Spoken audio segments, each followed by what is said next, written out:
The European View Podcast. Your place to navigate the insights of our policy journal, brought to you by the Martens Centre. With Sara Pini. Hello, and welcome to the European View Podcast, your way to navigate through the main issues of our policy journal with valuable insights from the authors themselves. I'm Sara Pini, the Assistant Editor-in-Chief of the European View and a Senior Research Officer at the Martens Centre. And today we will continue our journey into the latest issue of the European View, dedicated to the future of transatlantic relation, with Daniel Kochis, Senior Fellow in the Center on Europe and Eurasia at the Hudson Institute in Washington, D.C.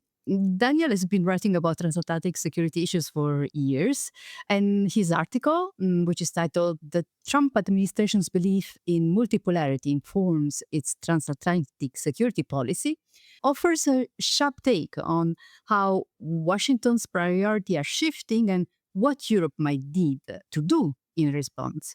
As usual, you can find these and all the other articles of the European View on our website, martencenter.eu.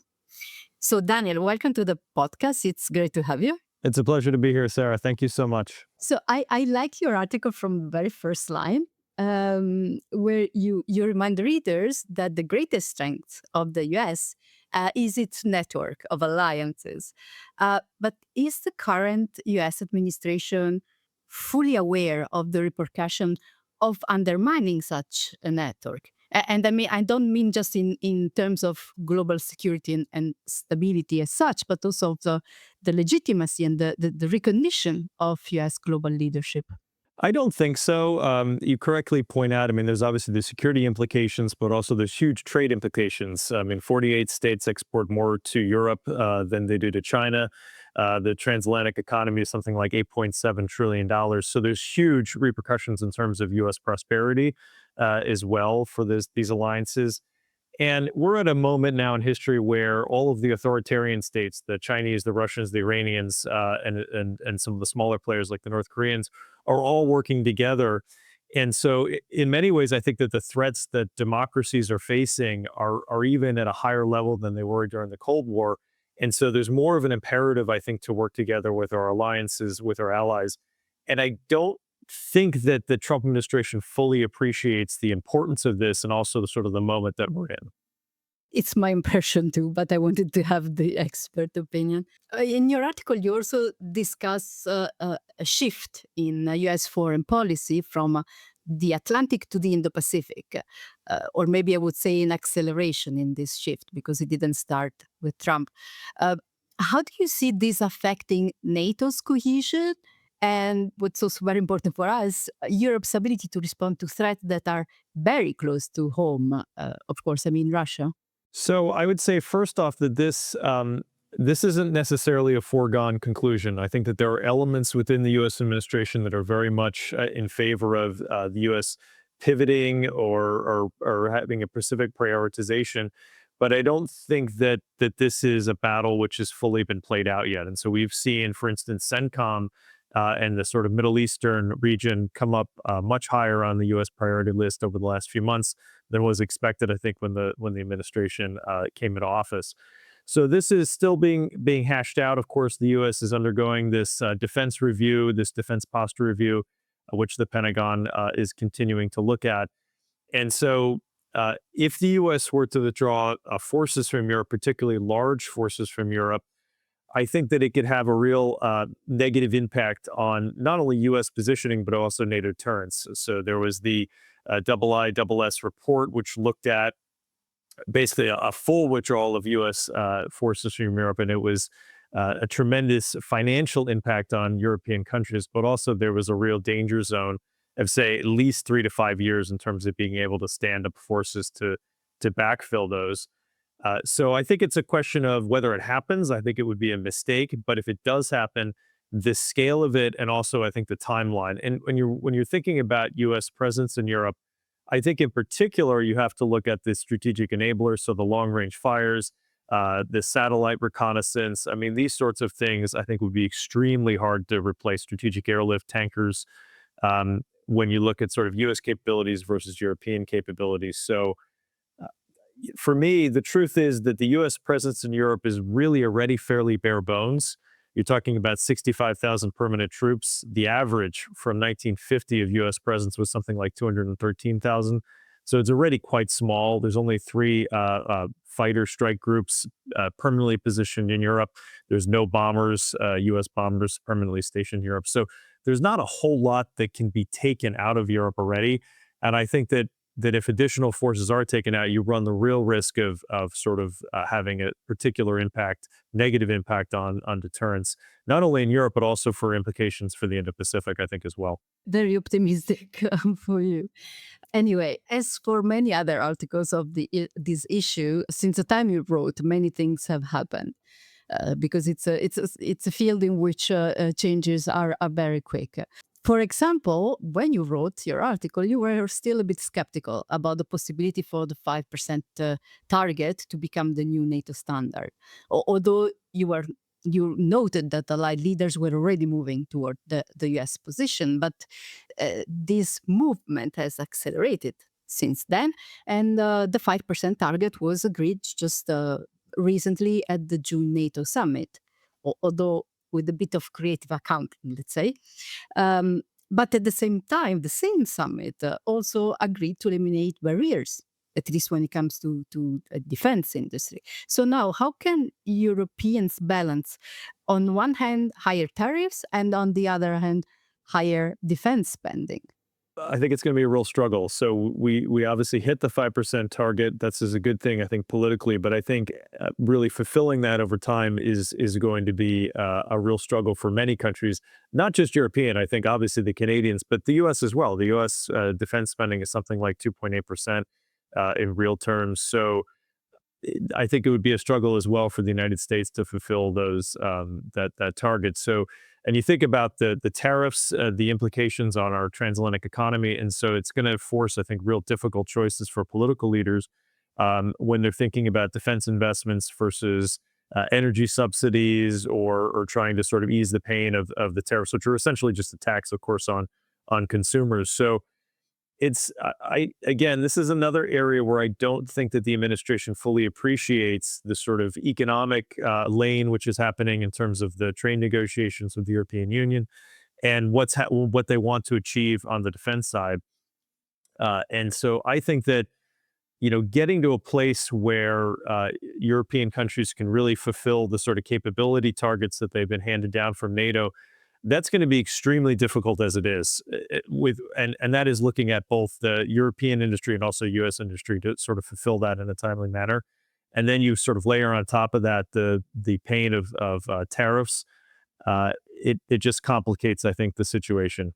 There are also other important developments, of course, that occurred since you wrote. One is the fact that Trump seems to have lost faith in Putin's willingness to negotiate. And of course, there's Israel's attack on the Iranian nuclear sites, which are supported by the US. Do you think these developments have affected the US balance of priorities?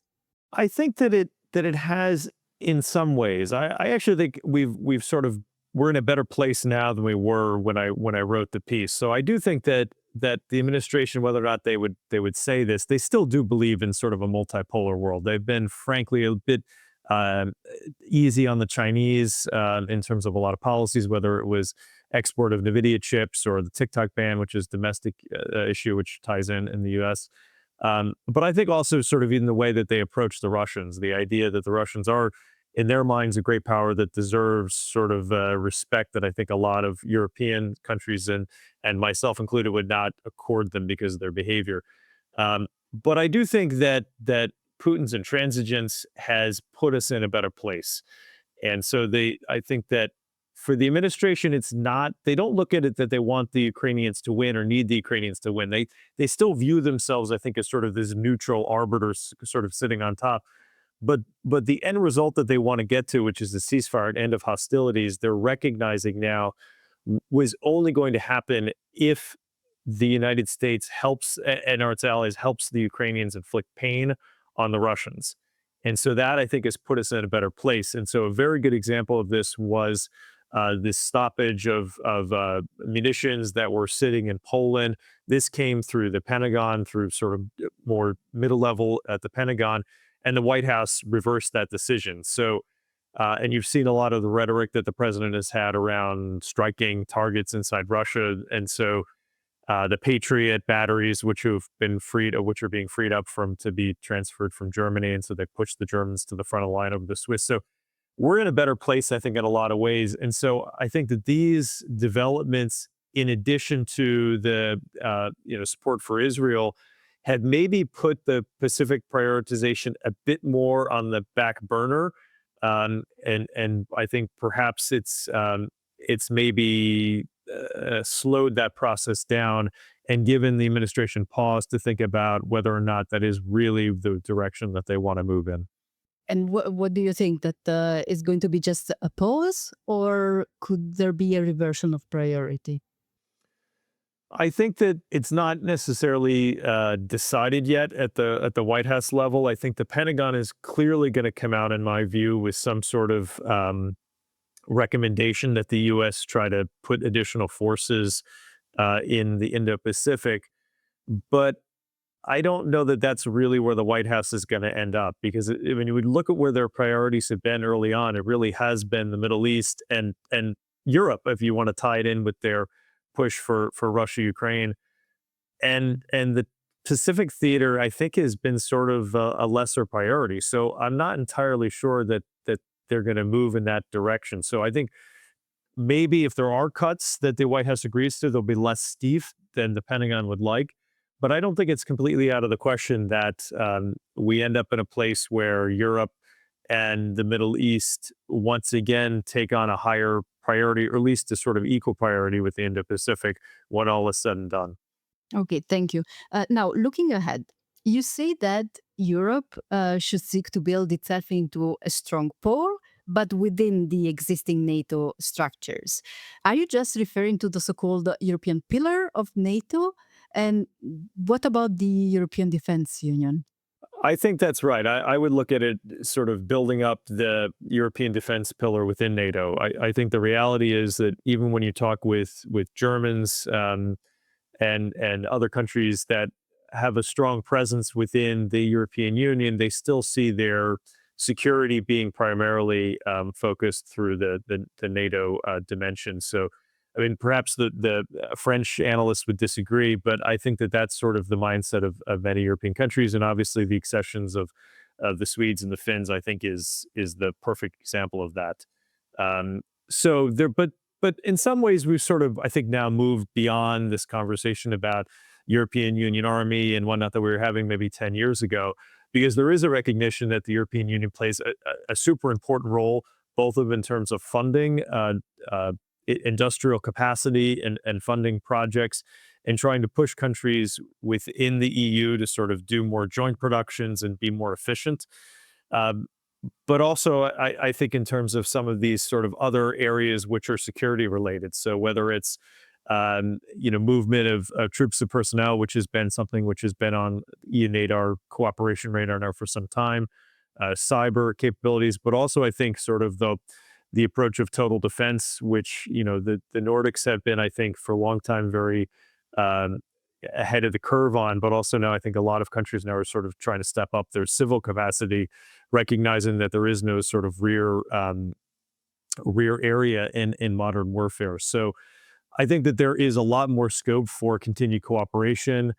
And my view is that there is plenty of contracts and need for additional capacity to go around. So I whether it's European industry or U.S., I don't think that we, frankly, have enough, industrial capacity and ability to produce as quickly as we need to at the present moment. So, it may cause some political friction. I think some of they talk about, having a sort of floor for how many contracts need to go to European companies and whatnot. But I think ultimately we need every factory that we can get to try to produce the sort of capabilities that we need to be up to speed in the 3 to 5 years timeline that we're hearing about. I think most intelligence services are looking at in terms of when the Russians could reconstitute and provide and potentially pose a conventional threat to a NATO state.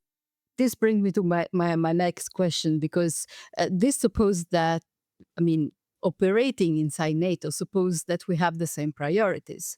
Um, in Europe, we start to doubt that we have the same priority as the US, in particularly because of how we are growing apart. We're growing apart. Maybe, as you said, things are improving, but still, we're still in a different position when it comes to the war in Ukraine, how to end it, and what to do afterward. Um, so, on one side, what could help bridge the gap so that we can both be part of the solution, but also preserve our very special partnership. But if we cannot, if in some way our priorities continue to diverge, what should Europe do? So I would say that, and I think I talk about this a bit in the article, but the way that the administration approaches Europe is that they see the sort of NATO peace and the Russian war against Ukraine as separate. So for them, there's no real incongruence in the U.S. being a supportive NATO member and remaining involved and having a presence in all of these things, and not and sort of seeing itself as a neutral arbiter in this Russia-Ukraine war and saying, well, we're not really going to get involved, that much. Uh, Europe obviously views this very differently, right? It views it almost as one of the same. So you have countries like Sweden, which are giving parts of their defense budget, right, to fund support for Ukraine, and so almost viewing it that as sort of the first phase in Russia's future wars against other European states. So that I think would explain a bit of the divergence piece. The second is, of course, this administration in the U.S. is much less apt to talk about the sort of values that hold us together and sort of look at that from that perspective. For them, it's much more of an economic picture. It's much more of a sort of strategic stability picture, and so that I think also causes a bit of friction. So, in some ways, there are divergences clearly, I think, in the way that this administration approaches things from the previous one, but also other Republican, I think, administrations in the past. But I still think that on the NATO question itself, this administration is not going to be the one that sort of puts its finger in the electric socket and blows that up from a U.S. perspective. So I think that we're probably in a good place there, and I think that we're getting to a better place on Ukraine. I mean, there's even been this sort of, you had, of course, the mineral deal and sort of the recognition that there's some economic importance there. But now, I mean, I felt like for a long time, U.S. was really slumbering in terms of the potential that there was inside Ukraine to work with Ukrainian industry on drones. And every European country seemed like they were signing joint production agreements. And it's only now that the U.S. is really realizing that it also has something to learn. So I think that that's another angle where that's going to also hold, I think, the U.S. in a better place. And I would also, the final piece I would say, Sarah, is that on public support, I think that the sort of isolationist moment in the U.S. has peaked. When you look at sort of where the polls are, there is no groundswell in the United States and the public with large-scale withdrawals from Europe. I mean, the U.S. is broadly supportive of basing of U.S. presence, even U.S. troops fighting to defend allies.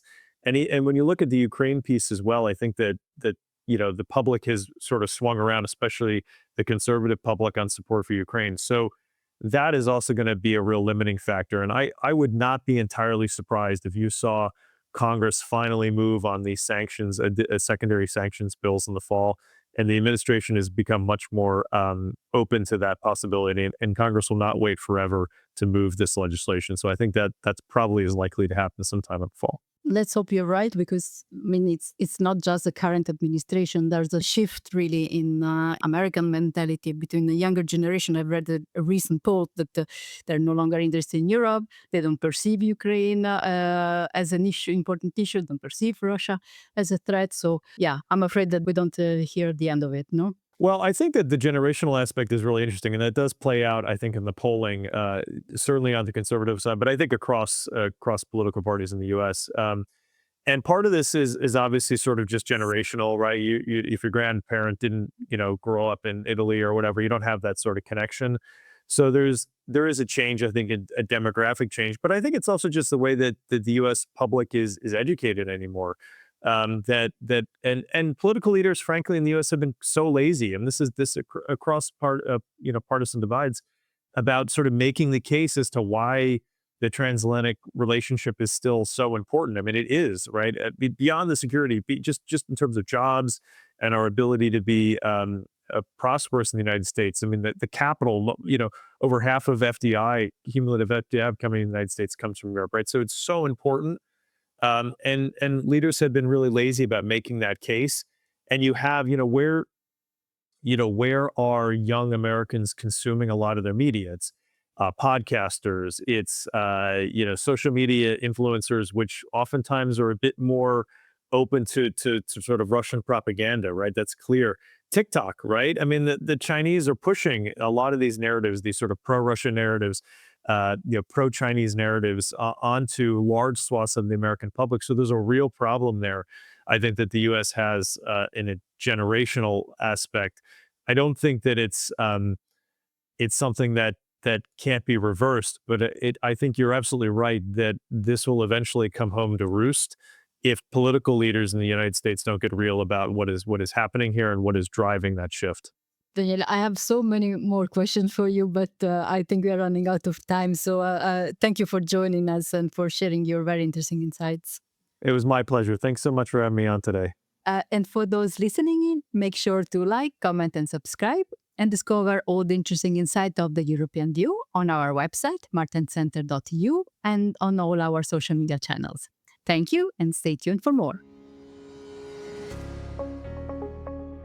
This was the European View podcast, your place to navigate the insights of our policy journal. Follow the Martens Centre for more.